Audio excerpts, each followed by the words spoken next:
Olá, pessoal, tudo bom? Eu estou aqui para falar um pouquinho mais sobre exegese bíblica, diversidade de gênero, nessa nossa série de vídeos chamada Diversidade de Gênero e Espiritualidade, que é uma repaginação daquelas lives que eu fazia em 2016 lá no Facebook, que muitos de vocês acompanharam.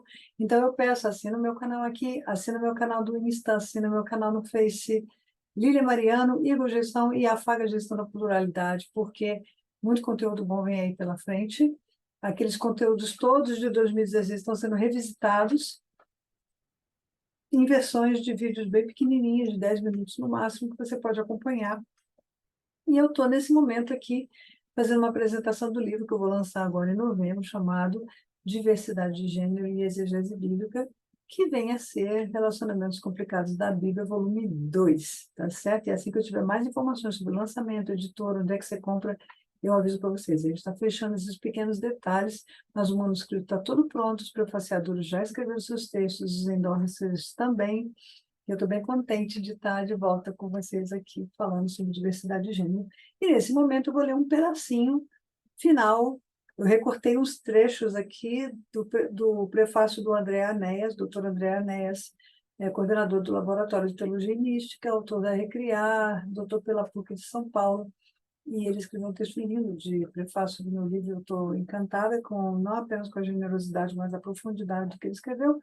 E eu resolvi selecionar alguns trechinhos aqui para ler e comentar com vocês, para explicar por que ele está falando isso, né? Acabou que virou um clube de leitura, assim, mais ou menos, mas eu não estou lendo a obra toda, não, tá? Você tem que comprar o livro. Então, vamos lá. Ele vai falando aqui no finalzinho o seguinte.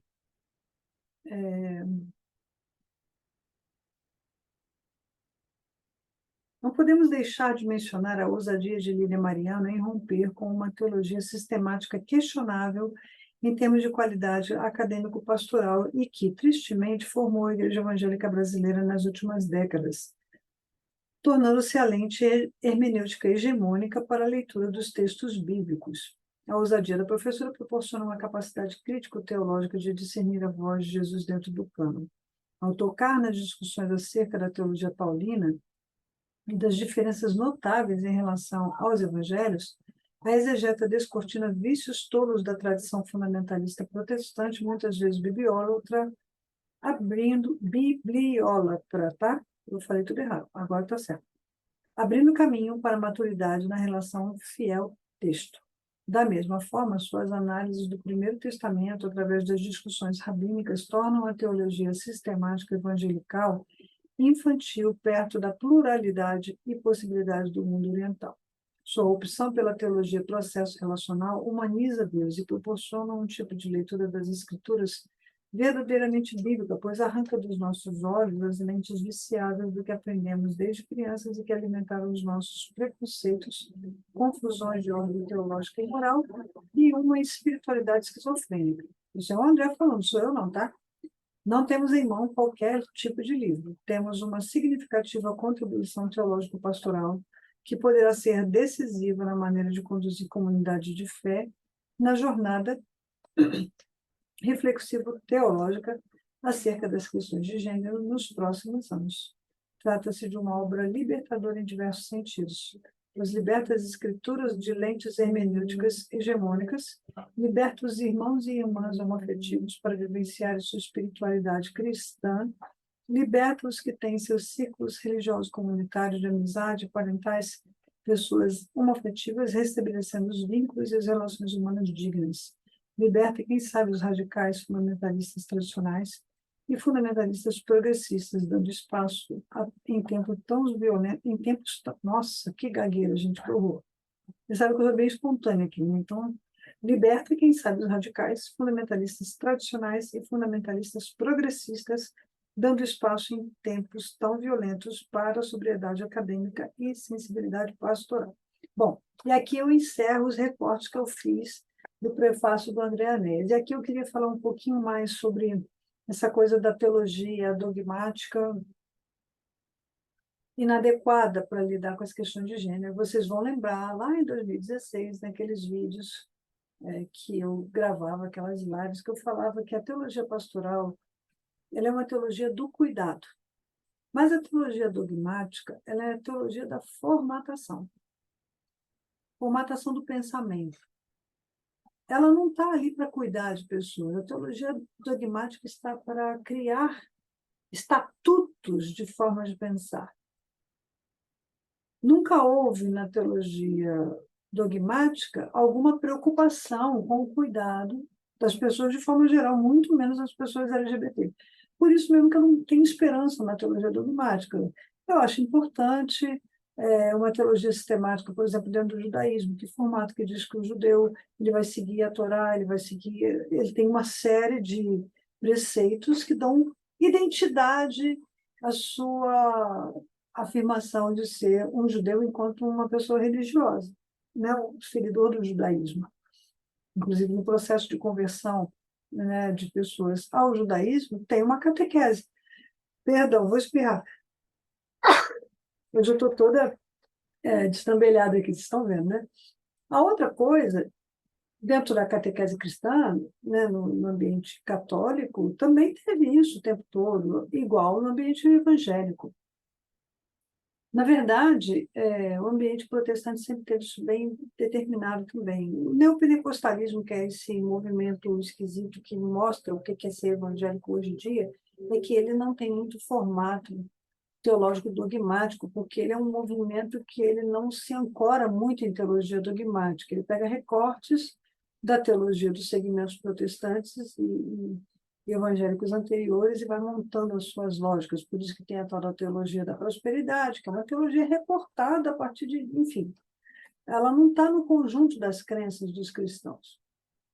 Onde é que eu quero chegar com essa reflexão? O que eu estou tentando dizer é que a teologia dogmática ela não foi preparada, não foi criada, não tem o objetivo de cuidar de pessoas.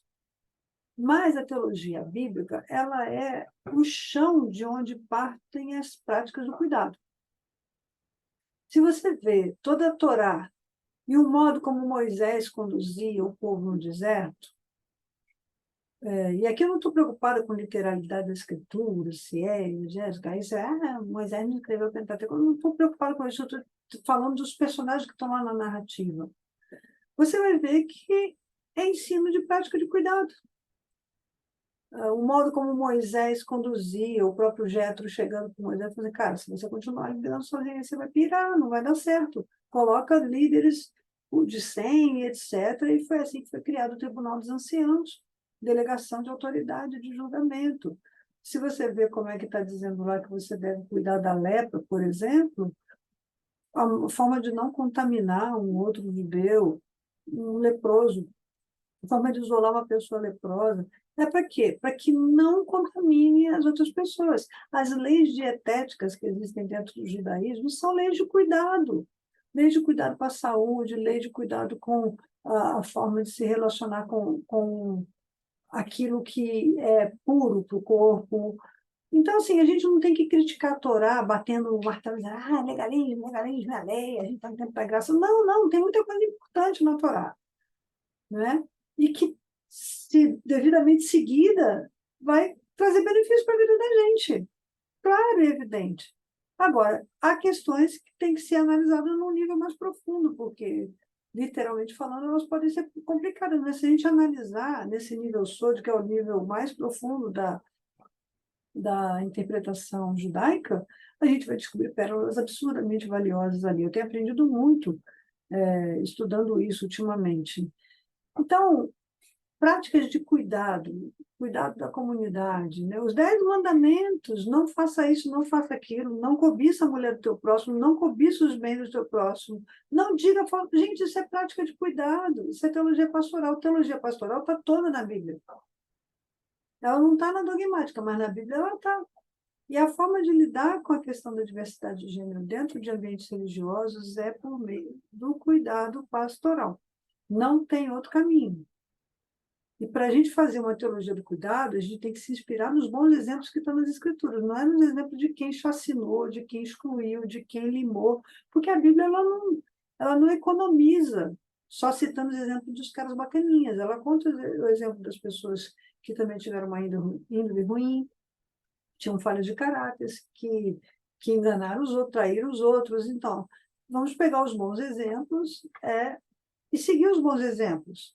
E para quem é cristão, a ética de Jesus em relação a esse assunto é muito mais importante do que a ética do apóstolo Paulo.